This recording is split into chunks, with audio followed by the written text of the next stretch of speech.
This is exactly what we wanted to have happen, to be inspired, right? To feel good about ourselves. And our next guest is a speaker who's been, I think, all over the world, right, Lee? He's been on CNBC and Fox and Friends, and he's a best-selling author. He wrote a book called The You Perspective. It's the art of getting what you want. He's negotiated sales and the former Chief Human Resource Officer at Barney's and USA Network. Please welcome Lee Miller.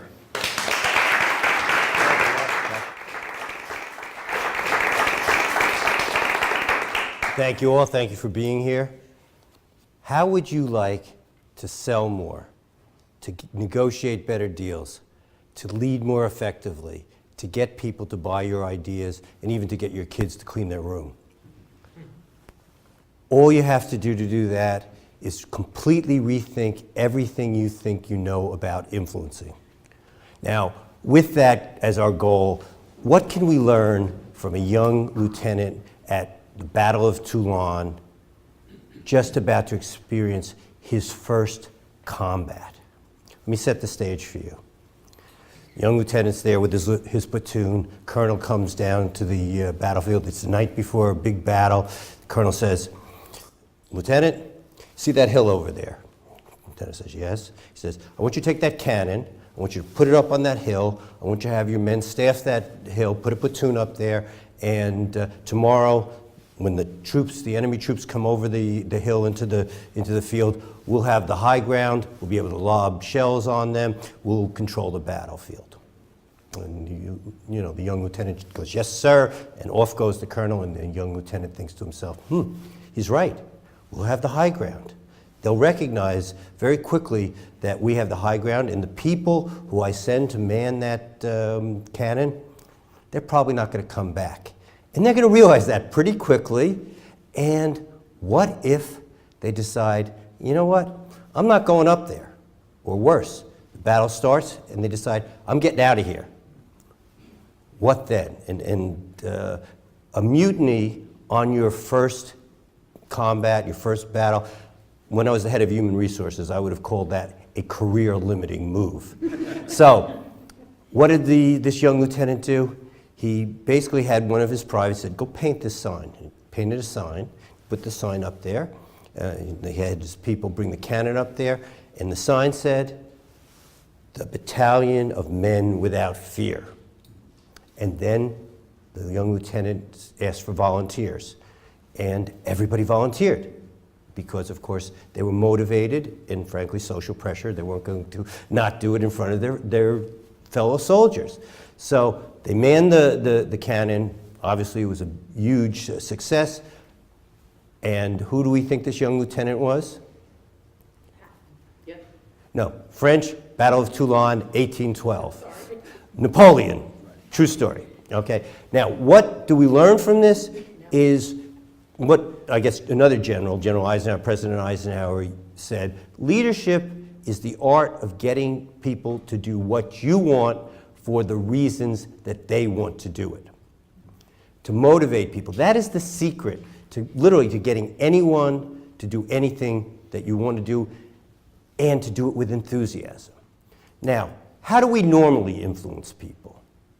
We basically put out a logical argument. We lay out the business case. This is what we're taught to do in school. And you have to do that. Nobody actually does anything that doesn't make any sense, that's not logical, where there isn't a business case. I've never seen anyone say, you know, if you just do this, you'll lose even more money. So you have to have the business case. But that's not what's going to motivate people to want to do what you want them to do. Because all day, every day, people are bombarded with lots of good ideas. They are not choosing between your good idea and lots of other bad ideas. They're choosing between lots of good ideas. And they only have a limited amount of time, a limited amount of resources, and a limited amount of attention. So your good idea has to be the number one idea that they focus on. And how do you get them to do that? Well, what we typically do, as I said, is we motivate by the business case, And I call that motivating by the me perspective, how I see it.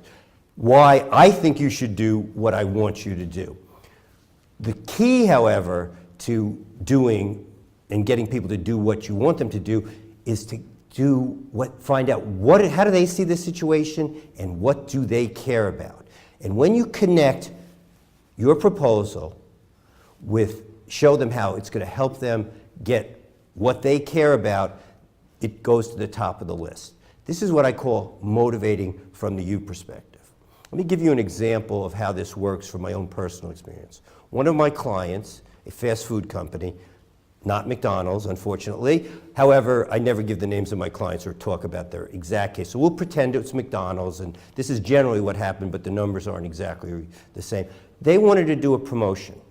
They wanted a commercial, some appearances. They had this campaign that they wanted to put out there to market their product, their hamburgers basically, and they had a particular entertainer they wanted to use. And they were very, very focused and fixed on having this particular entertainer do this promotion.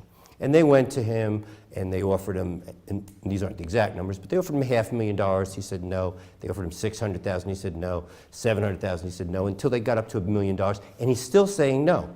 Well, that was a really good number for the campaign that they were talking about. That was a really good deal, and they weren't going to go any higher than that. But they still wanted this particular entertainer. So what did they do? That's when they called me, And they called me, and I said, well, had you called me in the beginning, I could pretty much have assured you that I could make this happen. I know this particular entertainer, but at this point, I can't make any promises, but of course, I'm happy to do this as long as you pay me, so we'll give it a shot. So what did I do? Well, I had to figure out why he was saying no. I knew him, so I could have called him up, or I could have gone and visited him and asked him, but the truth is, he wouldn't tell me the truth. He said no 3-4 times already to a lot of money. It's a good deal. So whatever his reason for not wanting to do this was, he wasn't going to share it with me, particularly because he knew me, and I might think ill of him. Why is he turning down this good deal? And he probably has a very personal reason for it. So what did I do? How did I find out what his you perspective was, what he cared about, and how he saw the situation? I called somebody who I knew had the same you perspective as I did, making money. So I called this agent, and I said, what's going on here? I said, this is a real good deal. You know it's a really good deal. I know it's a really good deal. I'm sure your client knows it's a really good deal. Why is he saying no? And matter of fact, you should be banging on his door every day, getting him to say yes to this. And he said to me, yes, I know, it is a good deal, and I have been banging on his door every day to try to get him to do this, but he's not going to do it.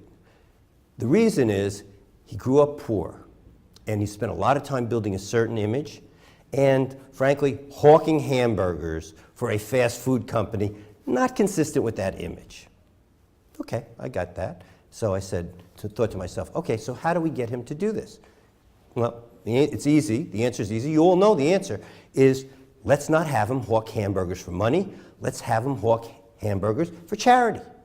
So we redid the commercial to focus on, McDonald's wanted it to be Ronald McDonald House, but that isn't truly the you perspective. Well, maybe he would have done it for that because, frankly, it's no longer hawking hamburgers for money. It's hawking hamburgers for Ronald McDonald House. But the you perspective really focused on what's going to make him want to do this. So we redid the commercial to focus on his favorite charity, what he cared about. Did he do it? Sure, and it was easy. It was absolutely easy. Did he say to me, don't worry about the $1 million, I'll take the original $500,000? Absolutely not. But, had I been there to begin with, probably we would have figured this out earlier, and he would have done it for $500,000 or $600,000. But the point really is, when you get someone to want to do what you want to do, all obstacles go away. It's very easy to get people to do whatever it is you want them to do. This is motivating from the you perspective. It's influencing by the you perspective. And if you do that, you can get anyone to do anything and do it with enthusiasm. Now, Martin Luther King, let's go back to 1963. 250,000 people drove miles, hundreds of miles, in August to stand in 90-degree heat on the Washington Mall to hear Martin Luther King speak. Why did they do it? Did Martin Luther King ask them to come? No. They drove miles for hours, stood in that heat because his message was something that they cared about, and so they came. That's what leaders do. They motivate people. His message motivated people to come. And by the way, he didn't have I have a 12-point plan speech. No, it was, I have a dream speech, something that resonated with his audience. Now, I'm going to end with a story about how I wrote my first book. My first book is not Up, Influence, Power, and the You Perspective. It's not the book I wrote with my daughter, which is A Woman's Guide to Successful Negotiating.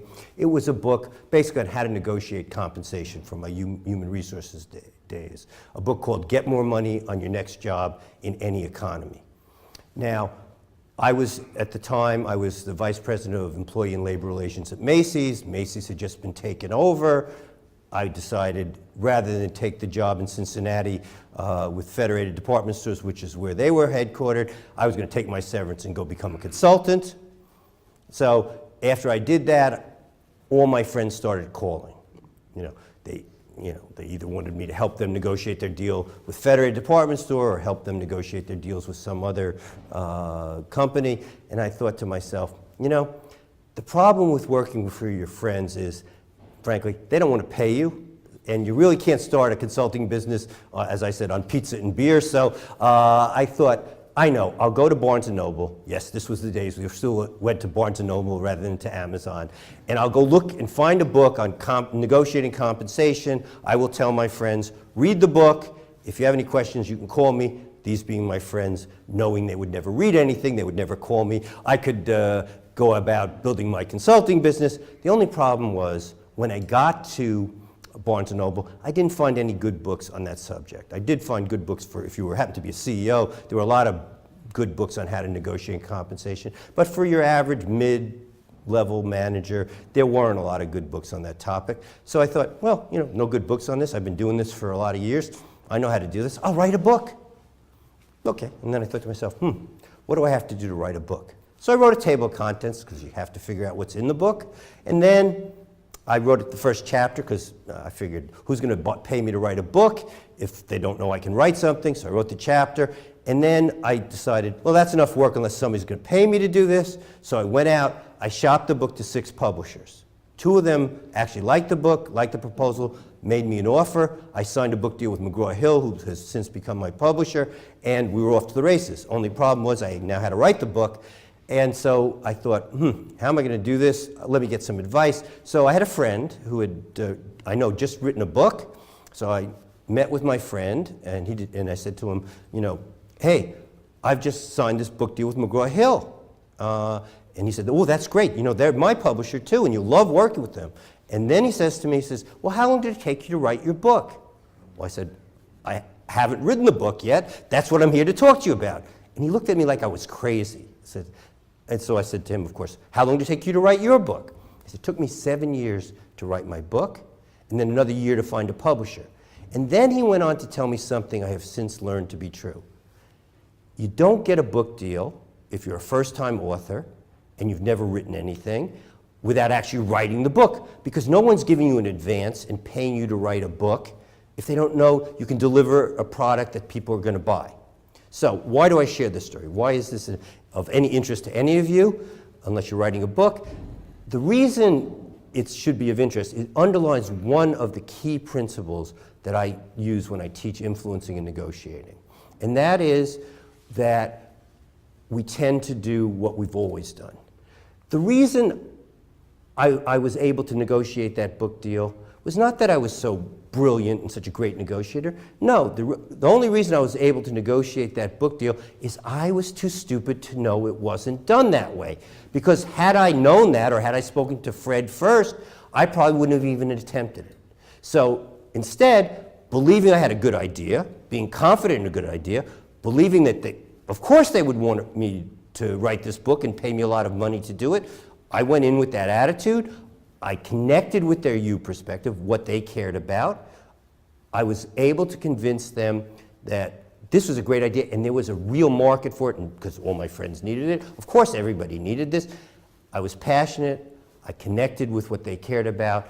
I got them to want to do this book deal. And once they wanted to do it, it was actually very easy to negotiate what, in hindsight, now that I've done several book deals, was a very good book deal for a first-time author. As I said, this illustrates the key to being successful, not only in influencing, but in life. We tend to do what we've always done. We tend to limit ourselves by what we think we can do. There are no limits when you influence, when you negotiate, or in your life, except those you place on yourself. Thank you very much.